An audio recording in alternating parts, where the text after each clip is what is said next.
All right, welcome to another edition of Catching Up with the Cats presented by Atrium Health. I'm this week's host, Joey Beeler, and joining me today is 2020 PGA Championship qualifier and 2007 Davidson grad, Alex Knoll. Alex, thanks for joining us. Thanks for having me. I appreciate it. So take us back and talk about how you qualified and what the last several months have been for you like. So last year, I played in the National Club Pro PGA Championship. That's our highest level for the Club Pros. And I finished 33rd, actually missed out of last year's PGA by just 2 shots.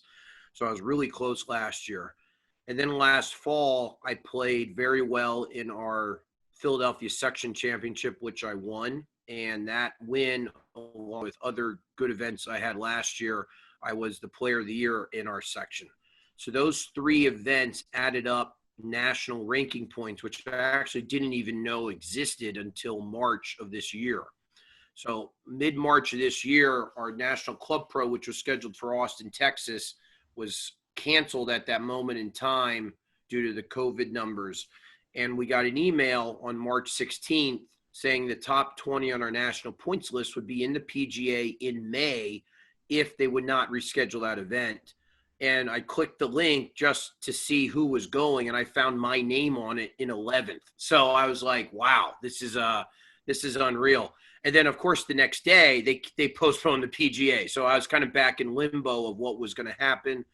They eventually did try to reschedule the Austin event into mid-July, but by mid to late June, they just knew that that wasn't going to be feasible. So about 3 weeks ago, we knew we were back in the PGA Championship, and now we're within a week away of me going out there. So a wide range of emotions, I'm sure. Now, in addition to being the head professional at Glenbrook in Strasburg, Pennsylvania, you're also a golf coach, a math teacher at Palmerton Area High School. That's quite a resume for somebody competing in a PGA Championship. What's a typical day like for you when school is in normal session and season is taking place for the golf team? There's a lot going on. Shout out to my coach, Tim Straub. I try to be a lot like him. I can't be him. He's way too even keel and way too smart, too much smarter than I am for being a coach. But I try to emulate a lot what he did for us. And I can see a lot of the frustrations he might have had with me and my teammates. Because I see that in my high school kids. I'm like, man, coach must have been pulling his hair out. But typical day is getting up 6:30 to go to school, do my teaching gig there. Then if we're in high school season, we have high school practice afterwards, or we might have a match. And if we have practice, that might go to 5:30, and then I'll run up to Glenbrook, maybe give a couple lessons or help out up there. So in the late spring and early fall, especially early fall when we have the high school season up here in Pennsylvania, it's very hectic. But it's a great job because it allows me to still pursue my golf aspirations. I can stay in the golf business as much as I want to. I'm helping out others by being a school teacher. So I think it's a pretty good fit. Take us back to, around 2001, 2002, when you were starting to have to look at colleges and make decisions. Why Davidson? Both my parents went to Lehigh, so I have a very strong academic foundation at home. That academics were always first, but probably by 1999, golf was starting to be my only athletic pursuit. And Davidson was such a perfect fit because of geography for a golfer. It's in the South. We can play all year. That was new to me, obviously, coming from Northeast Pennsylvania. The academics are second to none. We obviously know that for Davidson. And it was Division I athletics. At the time, it was Southern Conference. Actually, I wish I was playing now in the A10. That's a really cool conference. But it was, and we played against, I could at least see 10 to 15 names either on the Korn Ferry Tour and the PGA Tour that I remember playing against when we were playing our old Southern Conference teams during those years. So Davidson hit all the check boxes, and it was just a perfect fit. Now imagine next week is got to be the pinnacle of your golfing career, but Looking back at your playing time, what are some of your fondest memories at Davidson playing? I mean, I'm still so close with my teammates, especially Steve Mayo. He was also 2007. We talk a lot. We actually just talked a couple of days ago.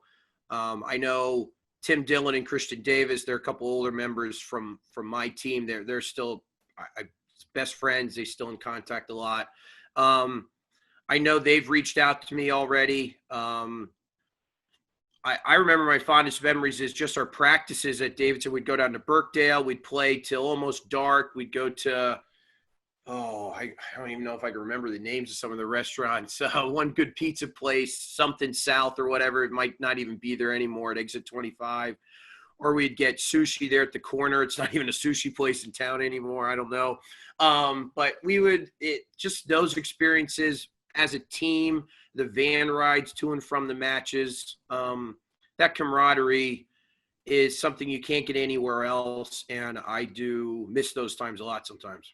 Now, and as an alum, you had to be pretty proud of what the program looks like now. When you look at the indoor facility, they're not riding in, the same van that you guys were riding in. They've got a Mercedes logo on the front of it. So you have to be pretty proud of how far the program's come under Tim Straub's leadership.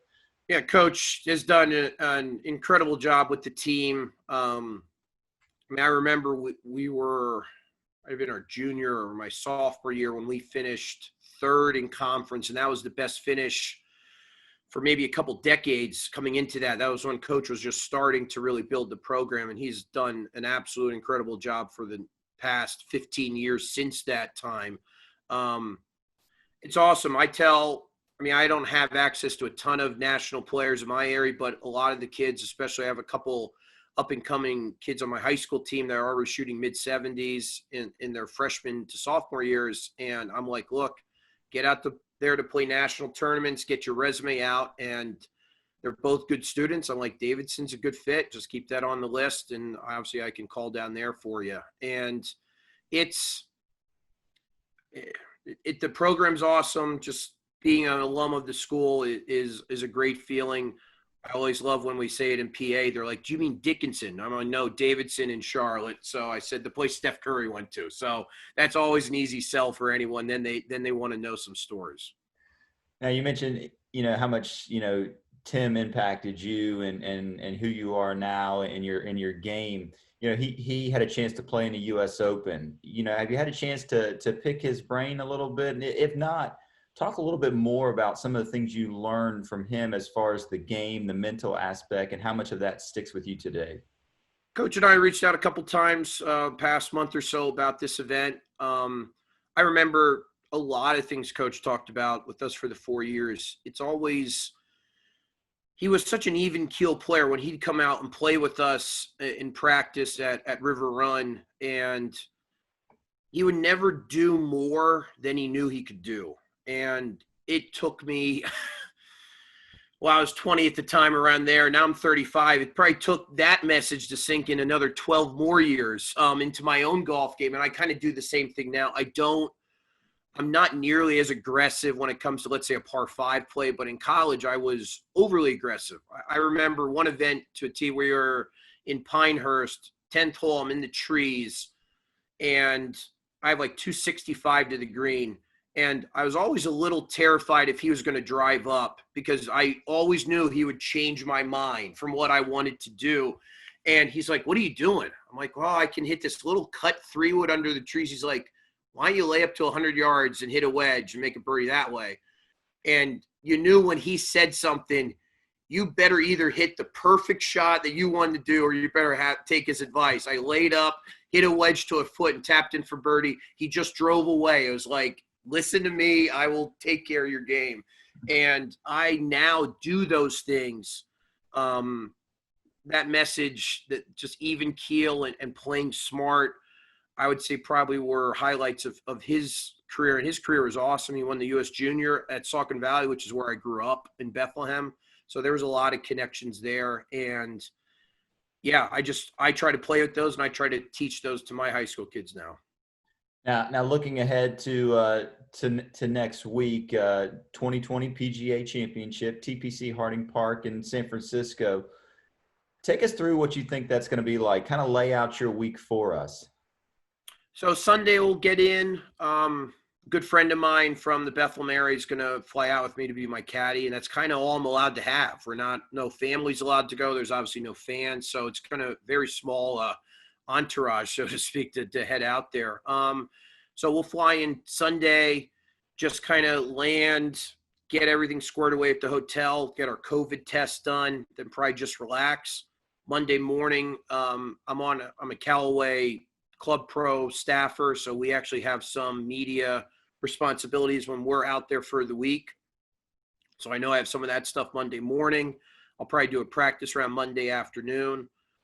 I want to fit in some time early in the week to get to the Callaway van to kind of have them look at my equipment.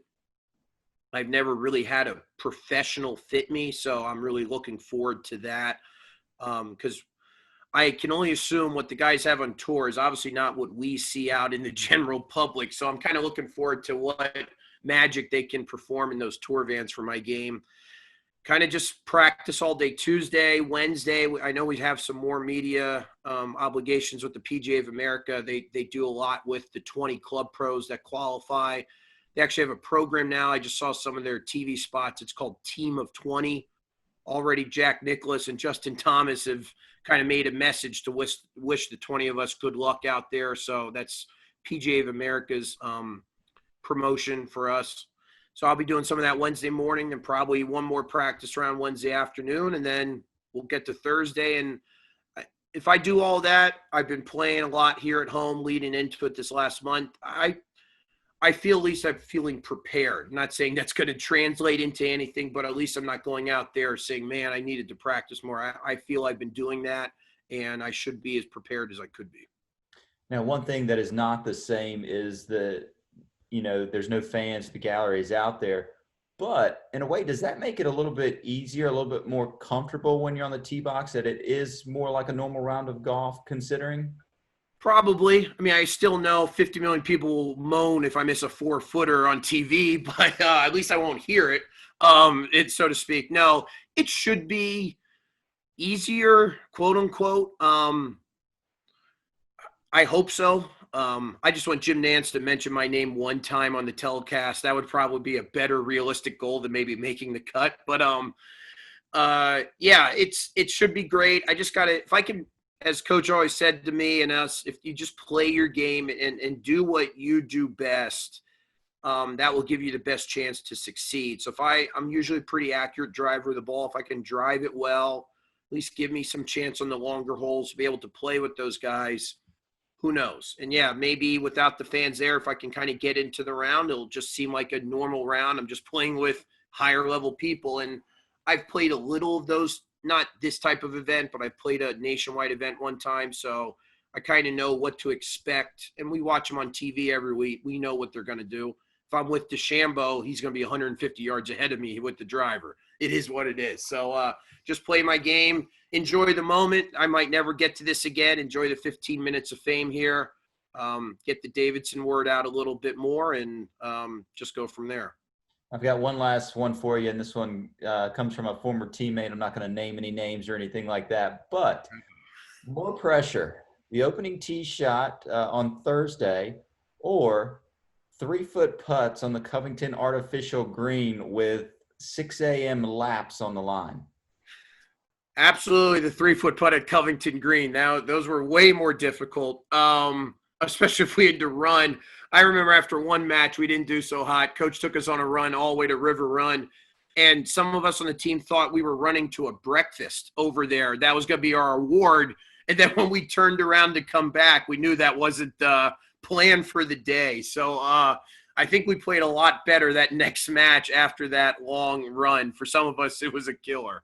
So yeah, no, those are the memories. We'd have our Monday, Wednesday, Friday workouts and then have breakfast together as a team there in the CAF. And those were always good memories there at Commons.